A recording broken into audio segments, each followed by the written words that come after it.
आज जो कृष्ण पुस्तक से पाठ हुआ है उसमें बताया गया है कि भगवान कृष्ण के प्रति जो गोपियां हैं ये सर्वोच्च भक्त हैं। सबसे ऊंचा जो धरातल है जो योगियों को भी नहीं प्राप्त हुआ, बड़े बड़े योगियों को भी नहीं प्राप्त हुआ, वो धरातल गोपियों का है, भगवान कृष्ण के प्रति भाव है।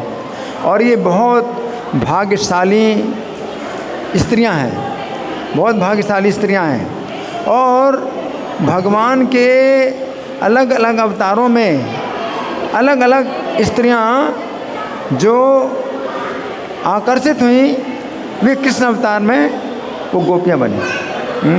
तो सुनिए, भगवान श्री राम का जब अवतार हुआ था तो जब भगवान मिथिला में आए सीता से विवाह करने के लिए, कहाँ पर आए? कहाँ पर? मिथिला में आए सीता से विवाह करने के लिए।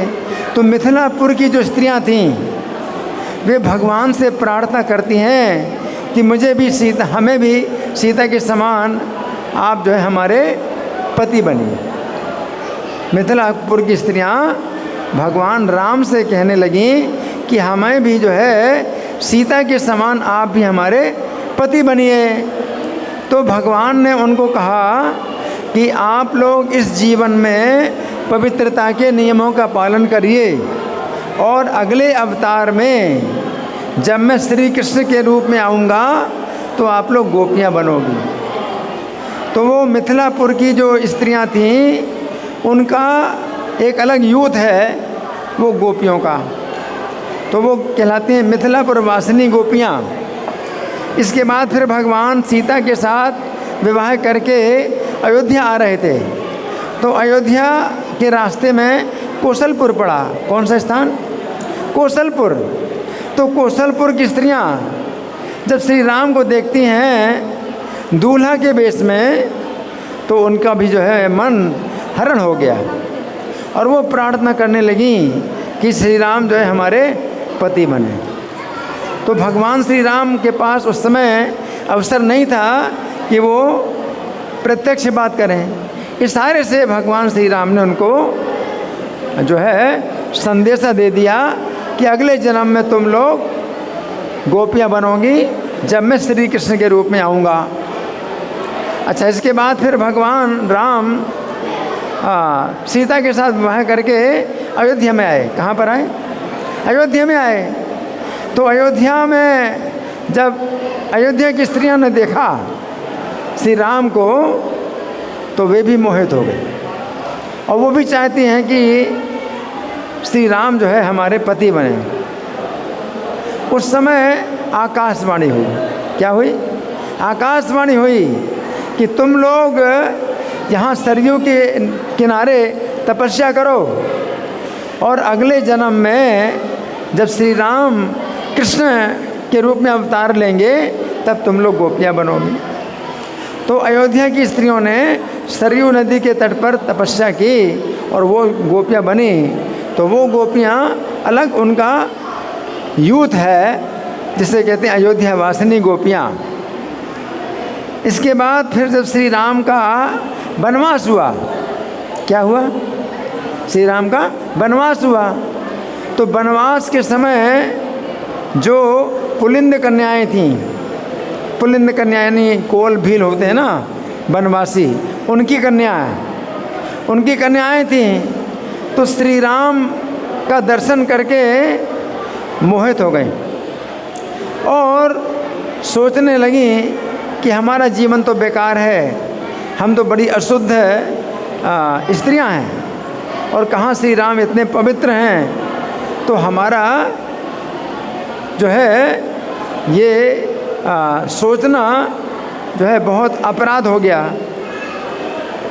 वो अपने मन में सोचने लगे कि हमारा सोचना भी अपराध है कि ये हमारे पति बने, क्योंकि हम तो कहाँ हम जो है पुलिंद कन्या हैं और कहाँ ये श्री राम हैं राजर्षि। तो आत्महत्या करने के लिए तैयार हो गई। क्या करने लगी? आत्महत्या करने लगी कि हमने बहुत बड़ा अपराध कर दिया कि इनको अपना पति बनाना चाहा, तो हमें आत्महत्या कर लेना चाहिए। आत्महत्या करने लगी। तो उस समय श्री राम एक ब्रह्मचारी के रूप में आए और उनको मना किया। श्री राम ने मना किया कि नहीं नहीं नहीं, तुम लोग आत्महत्या ना करो, तुम्हारी भी इच्छा पूरी होगी। तो ये जो पुल्लिंद कन्याएं हैं, ये मथुरा के पास में जो है वो स्त्रियां बनी, पुल्लिंदों की स्त्रियां बनी, और ये भी गोपियां कहलाती हैं, पुल्लिंद कन्या गोपियां। तो श्री राम के अवतार में कितने प्रकार की स्त्रियां हो गई। एक तो मिथिलापुर वासिनी, दूसरी कौशलपुर वासिनी, तीसरी अयोध्या वासिनी, चौथा पुल्लिंद कन्या। 4 प्रकार की स्त्रियां श्री राम के अवतार में जो है वो जब मोहित होती हैं तो कृष्ण के अवतार में गोपियां बनती हैं। इसके बाद एक अवतार हुआ भगवान का पृथु महाराज के रूप में। कौन से रूप में? पृथु महाराज के रूप में। पृथु महाराज के रूप में उन्होंने जो है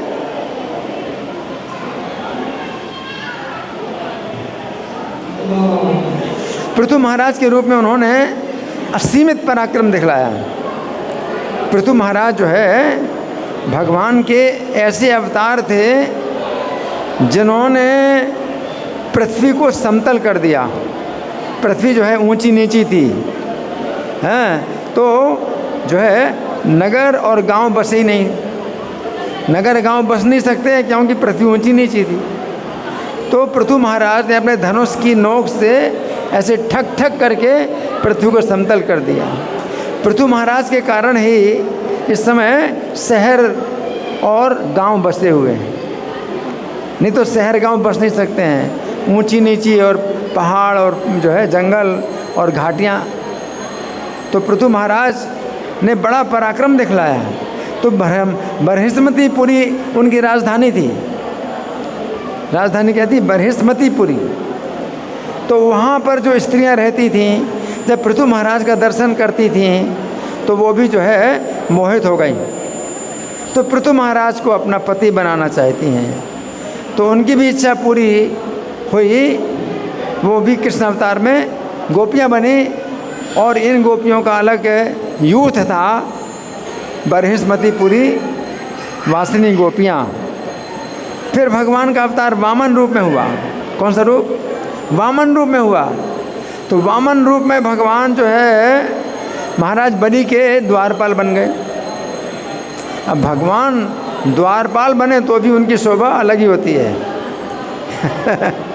तो महाराज बलि के जो है द्वारपाल बन कर के भगवान जो है इतने शोभायमान थे कि सुतल लोक की जो स्त्रियां थीं वे भी भगवान से मोहित हो गई, भगवान को अपना पति बनाना चाहती थी। तो वे भी जो है कृष्ण अवतार में गोपियां बनी। और इनका अलग यूथ था, सुतल लोक वासिनी गोपियां। और भगवान ने जो है एक अवतार में समुद्र का मंथन किया। समुद्र का मंथन किया भगवान ने। तो समुद्र का जब मंथन हुआ था तो उसमें लक्ष्मी जी उत्पन्न हुई। समुद्र के मंथन से लक्ष्मी जी उत्पन्न हुई। तो लक्ष्मी जी की भी सहचरियाँ समुद्र से उत्पन्न हुई थी, वो समुद्र कन्या कहलाई। तो लक्ष्मी जी ने जैसे भगवान का वर्ण किया, भगवान को वरमाला पहनाई, भगवान को पति बनाया। अभी बातें नहीं माता जी, आप लोग यहाँ सामने मेरे सामने बैठ करके बातें कर रहे हैं, अब सुन नहीं रही ना मैं क्या कह रहा हूँ? कुछ सुन रहे? कौन बताएगा मैंने क्या बताया? मैं क्या बता रहा हूँ? थोड़ी देर के लिए तो यहाँ पर बैठे हैं आप। हाँ, लक्ष्मी जी ने भगवान को वरमाला पहनाई, भगवान को अपना पति बनाया। तो लक्ष्मी की सहचरियाँ जो समुद्र कन्याएं थीं वे भी भगवान को चाहती हैं पति बनाना। तो वे भी जो है कृष्णावतार में गोपियाँ बनी और ये कहलाती थी समुद्र कन्या गोपियाँ। इस प्रकार से गोपियों के 100 यूथ थे। कितने यूथ थे? 100 यूथ थे। 100 प्रकार की गोपियाँ। भगवान के अलग अलग अवतारों में जो है, जो स्त्रियां हैं वो मोहित होती हैं, क्योंकि भगवान प्रत्येक अवतार में बहुत सुंदर होते हैं, आकर्षक होते हैं, है ना। तो वे जो है सब के सब भगवान श्री कृष्ण के अवतार काल में गोपियां बनी, है ना। तो इस तरह से हमें समझना चाहिए कि सामान्य बात नहीं है, गोपी बनना कोई सामान्य बात नहीं है ना। भगवान कृष्ण के जो भक्त हैं, तो कोई कोई भक्त शांत रस में हैं। शांत रस में जो भक्त होते हैं वे अपने को भगवान की शरण में जो है रह करके सुरक्षित मानते हैं, तो वो शांत रस कहलाता है। शांत रस में जैसे प्रहलाद महाराज तो भगवान के चरणों की शरण में हमेशा रहते हैं और सुरक्षा प्राप्त करते हैं, है ना। प्रहलाद महाराज हैं और शंकर जी हैं और ध्रुव महाराज हैं, ये सब शांत रस के भक्त हैं। फिर शांत रस से भी ऊपर दास रस है। दास रस में जो भक्त हैं उनमें सबसे श्रेष्ठ हनुमान जी। दास रस में, दास रस में हनुमान जी आप देखते हैं राम दरबार में तो कैसे बैठे हैं, वीरासन से बैठे हैं। जैसे आप बैठे हैं ऐसे नहीं बैठे। जैसे आप बैठे हैं तो ऐसे में अगर आप खड़े होना चाहेंगे तो देर लगेगी खड़े होने में, तो वो वीरासन में बैठे हैं। वीरासन में अगर आप बैठे हैं तो खड़े होने में देर नहीं लगेगी। तो हनुमान जी चूँकि दास भाव में हैं, तो श्री राम की जैसे आज्ञा मिली तुरंत खड़े हो जाएंगे काम करने के लिए, इसलिए वीरासन में बैठे रहते हैं, है ना। वो जो है उनका दास भाव है हनुमान जी का। दास भाव से ऊपर सखा भाव, भगवान के जो है सखा भाव में भी बहुत से भक्त हैं। सखा भाव में जैसे कौन, किसी का नाम बताओ। अर्जुन, अर्जुन भगवान के सखा भाव में है ना। और सखा भाव में वो भगवान को अपने बराबर समझते हैं। इससे भगवान का कोई अपराध नहीं होता, क्योंकि भगवान स्वयं उनको ऐसा एहसास कराते हैं कि मैं तुम्हारा सखा हूँ। और अर्जुन सखा भाव में भगवान को जो है क्या बोलते थे, सखेति मत्वा प्रसभम यदुक्तम, हे कृष्ण हे यादव हे सखेति। मैं आपको सखा मान करके मैं आपको कैसे बोलता था, हठ पूर्वक बोलता था, बल पूर्वक बोलता था, हे कृष्ण हे यादव हे सखे, इस तरह से बोलते थे, है ना। तो इस तरह से जो शांत भाव के भक्त हैं या दास भाव के भक्त हैं वो नहीं बोलते। जो शांत भाव के भक्त हैं, दास भाव के भक्त हैं, वो कैसे बोलते हैं, हे करुणा निधान, हे दया पर, हे लक्ष्मीपति, हे जगतपति, हे जगन निवास, इस प्रकार के नामों से पुकारते हैं। लेकिन सखा भाव में कैसे बोलते हैं, हे कृष्ण हे यादव हे सखे, ऐसे बोलते हैं। तो भगवान जो है सखा भाव में वो और ऊपर हैं, दास भाव से ऊपर है। फिर दास भाव, सखा भाव से भी ऊपर कौन सा भाव है, वात्सल्य भाव। वात्सल्य भाव में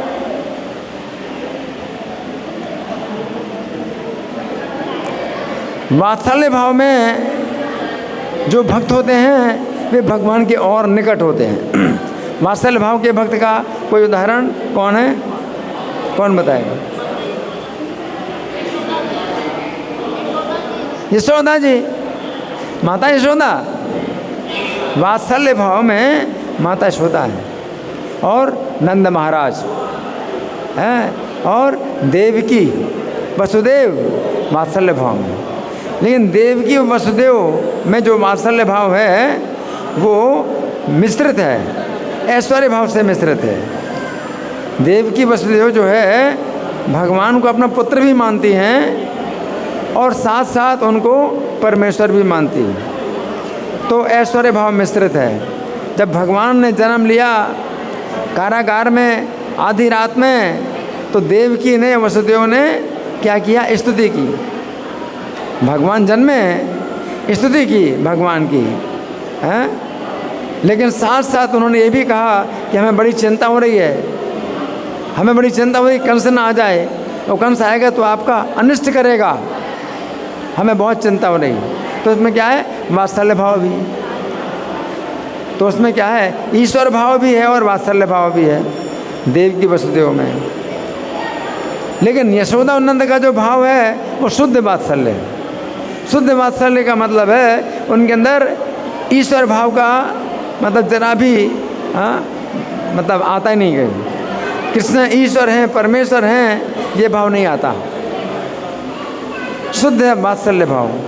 तो माता यशोदा हैं, उनको हमेशा चिंता रहती है कि कृष्ण सखाओं के साथ गए हैं गौएं चराने के लिए, तो उनके पैर में कहीं कांटा ना चुभे या पैर में कंकड़ ना लगें, और कोई असुर कोई राक्षस उनका अनिष्ट ना करे, तो हमेशा चिंता करती रहती है। तो वो वात्सल्य भाव है, उसमें ऐश्वर्य बिल्कुल नहीं है, शुद्ध वात्सल्य भाव। तो ये और ज़्यादा प्रगाढ़ जो है ये वात्सल्य है, भगवान के साथ बहुत ज़्यादा जो जुड़े हैं। यशोदानंद बहुत भाग्यशाली हैं, तो कृष्ण को वो भगवान नहीं समझ पाते, है ना। भगवान थोड़ा सा भगवान अपना दिखाते हैं ऐश्वर्य कि अपने मुख में पूरा जगत दिखाया है माता यशोदा को। जैसे जगत दिखाया तो माता यशोदा चिंता करने लगी, है ना, और सोचने लगी मेरे पुत्र में कुछ भगवान की शक्तियाँ हैं, और प्रार्थना करने लगी। तो भगवान ने उनका जो है वो भाव ढक दिया, योग माया से उनका ज्ञान ढक दिया। और फिर माता यशोदा जो है सोचने लगी मेरा पुत्र जो है मेरा प्यारा बच्चा है, मेरा प्यारा बालक है, और गले से लगाती हैं, छाती से लगाती हैं। तो ये माता यशोदा का वात्सल्य भाव। और वात्सल्य भाव से भी आगे कौन सा भाव है, माधुर्य भाव। माधुर्य भाव किन में है, गोपियों में। तो गोपियाँ माधुर्य भाव में हैं, और माधुर्य भाव में कृष्ण की पत्नियाँ भी हैं। द्वारका की जो पत्नियाँ हैं, रुक्मिणी है, सत्यभामा है, ये सब भगवान की पत्नियाँ हैं, उनमें भी माधुर्य भाव। तो माधुर्य भाव उनका जो है स्वकीय कहलाता है, स्वकीय माधुर्य भाव। और गोपियों का माधुर्य भाव क्या है, परकीया। परकीया का मतलब विवाहिता, वो कृष्ण के साथ विवाहिता नहीं है, उनका विवाह तो किसी दूसरे पुरुष से हुआ है, और कृष्ण के प्रति उनका मन लगता है कैसे, जैसे वो पराये पुरुष हैं। तो वो जो भाव है परकीय भाव, वो बहुत श्रेष्ठ है। इस भौतिक जगत में जैसे किसी विवाहिता स्त्री का अगर आकर्षण हो जाए किसी पुरुष के प्रति तो निंदा की बात कहलाती है, लेकिन आध्यात्मिक जगत में वही जो है भाव जो है सबसे ज़्यादा ऊपर माना जाता है। गोपियाँ जो है कृष्ण को जो है पराया पति मानती हैं और आकर्षित होती हैं, तो वो जो परकीय भाव है वो सबसे ऊंचा कहलाता है, जो कि श्री कृष्ण के भक्तों में सबसे श्रेष्ठ क्या है, माधुर्य भाव। और माधुर्य भाव में भी स्वकीय भाव, परकीय भाव, उसमें कौन सा श्रेष्ठ है, परकीय भाव, परकीय भाव। तो उसमें जो है गोपियाँ हैं, राधा रानी हैं। तो ये सब जो है मतलब बहुत ही दिव्य और बहुत ही पवित्र ये परकीय भाव कहलाता है, भगवान के साथ संबंध।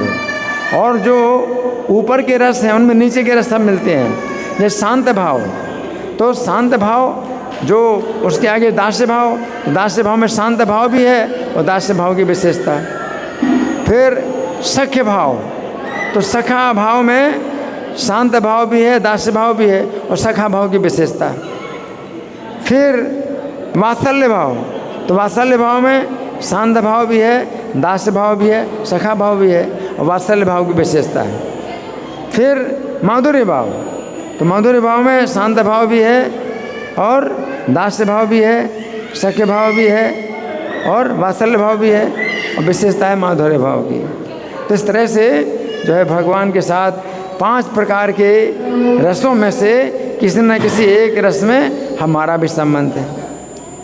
तो हम नहीं जानते कि हमारा भगवान के साथ कौन से रस में संबंध है, तो ये जानने की ज़रूरत नहीं है।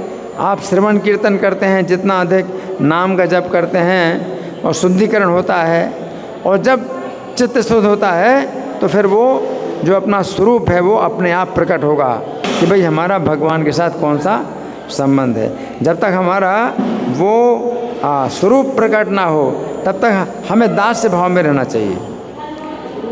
हर व्यक्ति के लिए दास्य भाव की आवश्यकता है कि हम सेवा करें। और हरे कृष्ण मंत्र का जाप करते हैं आप, तो प्रार्थना करते हैं कि मुझे अपनी सेवा में लगाइए, है ना।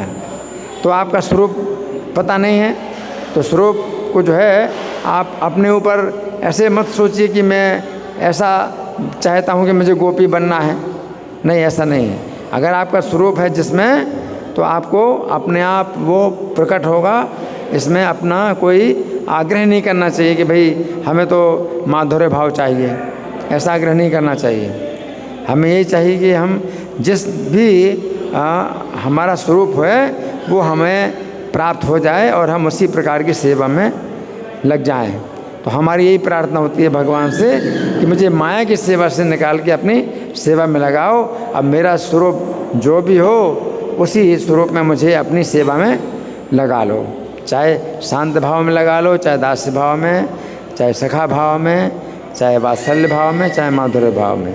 तो हमारा जो है इसी प्रकार से जो है ये हमारी प्रार्थना होनी चाहिए। धन्यवाद। श्री कृष्ण कथा महामहोत्सव की जय। श्रील प्रभुपाद की जय। हरे कृष्णा।